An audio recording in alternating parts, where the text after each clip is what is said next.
প্রথম দিন থেকে আদম আলাইহিস সালাম যে দাওয়াত দিয়েছিলেন, আখির রাসূল মুহাম্মদুর রাসূলুল্লাহ সাল্লাল্লাহু আলাইহি ওয়াসাল্লামের এক দাওয়াত ছিল। জামাত ইসলামী সে দাওয়াতের ঘোষণাই দিচ্ছে। আশ্চর্য, এর থেকে এক চুল জামাত ইসলামী তার কথা পরিবর্তন করে নাই। আমি জানি না, আরো অনেক ভাইয়েরাই বলেন আমরা নবীওয়ালা কাজ করছি, নবীওয়ালা দাওয়াত দিচ্ছি। আমি আপনাদেরকে বলতে চাই, আপনাদের কথার সপক্ষে আপনারা আল্লাহর কোরআনের দলিল পেশ করেন।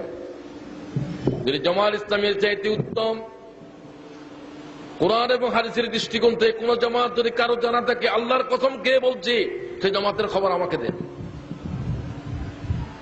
আমি জামাত কর্মীদেরকেও বলতে চাই, দুই কারণে প্রয়োজন আমরা জামাত ইসলামী ত্যাগ করে দেব, ছেড়ে দেব জামাত ইসলামী।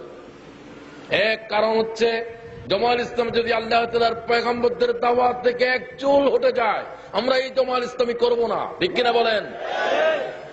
বলেন আপনাদের এই বক্তব্য কোরআন এবং সুন্নাহর খেলাফ।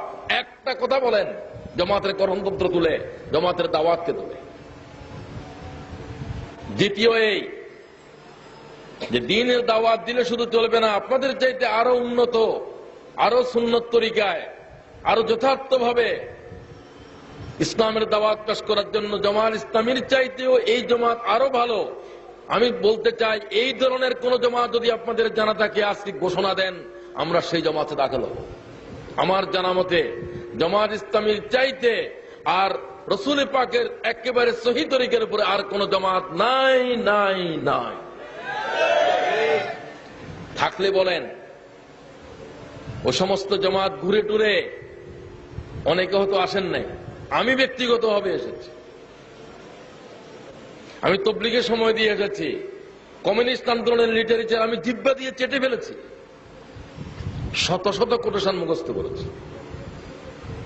এমনিতে হঠাৎ করে এখানে এসে এখানে আটকা পড়ি নাই। আল্লাহ তাআলার শুকরিয়া আদায় করছি, সৈয়দ মওদুদী রহমতুল্লাহ আলাইহির একটা কথা আমার জীবনের গোমরাহির পর্দা টেনে ছেড়ে দিয়েছে। কত বিরোধিতা তার আমি করেছি। তিনি বলছেন, ইসলামকে বোঝার জন্য আমি দেখিনি কোন পীর কি বলেছে, কোন বুজুর্গ কি করেছে, আমি দেখেছি আল্লাহ কি বলেছে, রসুল কি করেছে। সুবহানাল্লাহ।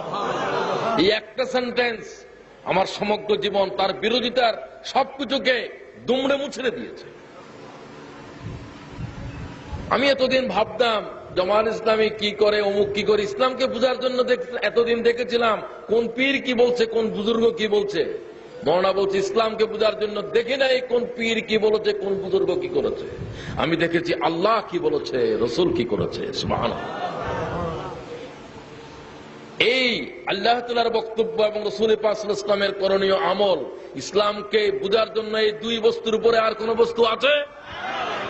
তারাকতু ফীকুম আমরাইন, আমি তোমাদের জন্য রেখে যাচ্ছি দুই বস্তু। লান তাদিল্লু মা তামাসসাকতুম বিহিমা, তোমরা কখনো গোমরাহ হবে না যদি এই দুই বস্তু ধরে রাখো। কিতাব আল্লাহ ওয়া সুন্নাত রাসূল সাল্লাল্লাহু আলাইহি ওয়াসাল্লাম, তোমরা আল্লাহর কিতাব ধরে থাকো, তোমরা মুহাম্মদুর রাসূলুল্লাহ সাল্লাল্লাহু আলাইহি ওয়াসাল্লামের আদর্শকে ধরে থাকো। আমি হতবাক হয়ে যাই, বহু দল বহু জামাতকে আমি জানি যারা তাদের গোটা আলোচনায় গোটা কিতাবে শুধুমাত্র অমুক মুরব্বী পীর বুজুর্গ অমুক কি করেছেন এই কথা ছাড়া আল্লাহর কোরআনের একটা আয়াত তাদের আলোচনায় নাই। ঠিক কিনা বলেন?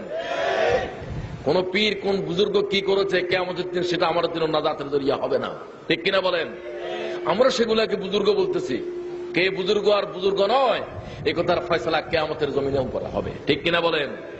দ্বীনের উপরে কোন পরিচয় দেওয়া, আমি অমুক বুজুর্গ কথা বলছি, এই জাতের কোন পরিচিতি আল্লাহর নবী ছাড়া কারো পক্ষে দেওয়া ইসলামের জমিনে জায়েজ নাই।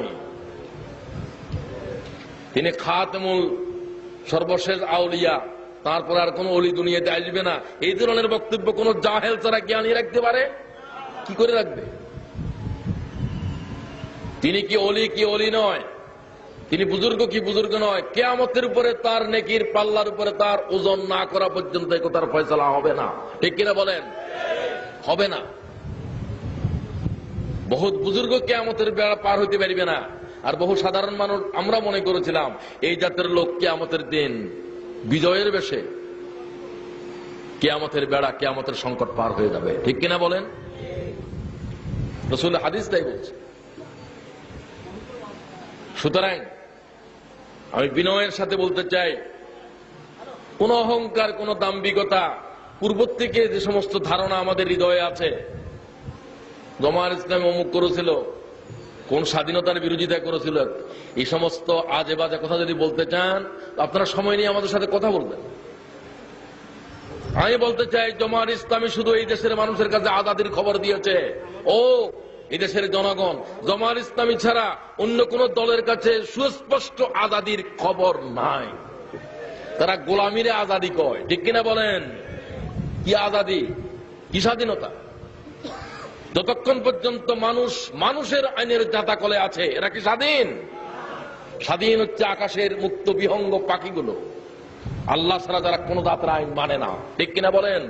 তারা আজাদ।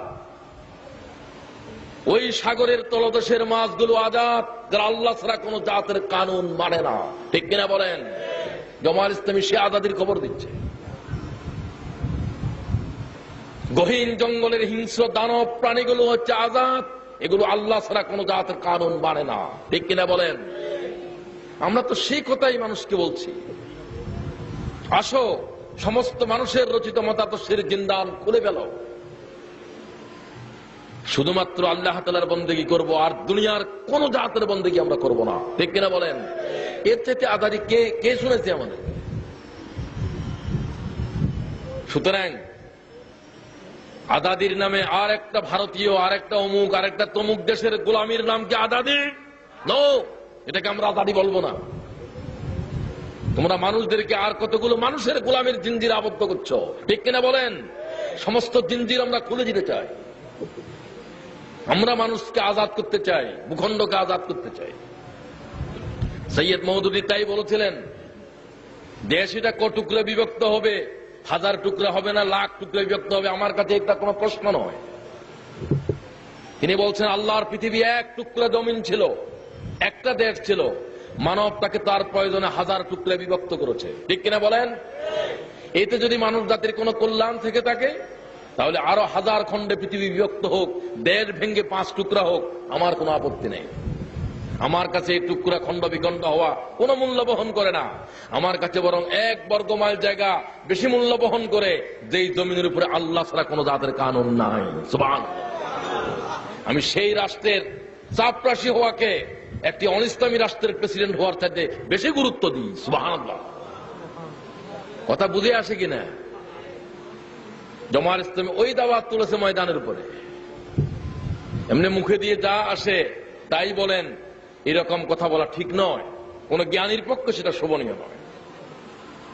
তাই বলতে চাই, একটা বিপ্লব সংগঠিত করার জন্য, সমাজ ব্যবস্থাকে পরিবর্তন করার জন্য মুহাম্মদুর রাসূলুল্লাহ সাল্লাল্লাহু আলাইহি ওয়াসাল্লাম এক দল মানুষ তৈরি করেছিল। ঠিক কিনা বলেন? জামায়াত ইসলামী বাংলাদেশ সেই কাজটাই করছে। সেটাই আজকে আমি রাসূলের সিরাত থেকে বলতে চাই, যে একদল মানুষ তৈরি করেছিল, সে মানুষগুলো কি রকম? যারা জাহেলিয়াতের সমস্ত গোমরাহির পর্দা ছেড়ে দিয়েছিল, যারা রোমান সাম্রাজ্যকে ভেঙে আসার করে জমিনের সাথে মিশিয়ে দিয়েছিল। সুবহানাল্লাহ। সে মানুষগুলোর মতো একদল মানুষ এই বিংশ শতাব্দীর, একবিংশ শতাব্দীর পৃথিবীকে পরিবর্তন করার জন্য এই জাতের আরেক দল মানুষ জমিনের উপরে খাড়া হওয়া লাগবে। ঠিক কিনা বলেন? এটাই রাসূল পাকের সবচেয়ে মৌলিক কাজগুলোর অন্যতম।